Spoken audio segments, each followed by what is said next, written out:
শয়তান কিন্তু 104 কিতাবের আলেম। আপনি তো কোরআনের মুফাসসির, আপনাদের হারানোর জন্য আরো 103 কিতাব আগেই মুখস্থ করে রাখছে।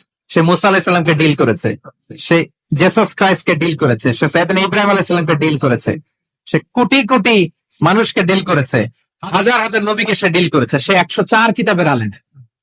আপনি শয়তানের পদে ফা দিবেন না, এই ফাঁদে পা আপনার দিতেই হবে।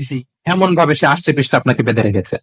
আচ্ছা, ছেলে ছেলে যদি বিয়ে করে, মেয়ে মেয়ে যদি বিয়ে করে, যারা এলজিবিটি কে সাপোর্ট করে, সমকামিতাকে সাপোর্ট করে, এদেরকে ধরেন আমরা একটা দেশ দিয়ে দিলাম যে তোমরা এই দেশে থাকো, এই আইল্যান্ডে থাকো, within 50 years they will be completely disappear.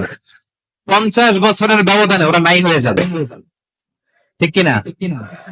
কারণ ওদের কোনো প্রজন্ম থাকবে? ছেলে ছেলে বিয়ে হইলে কোনো জেনারেশন আছে? নারীতে নারীতে বিয়ে হইলে কোনো প্রোডাক্টিভিটি আছে? এমনি ভ্যানিশ হয়ে যাবে।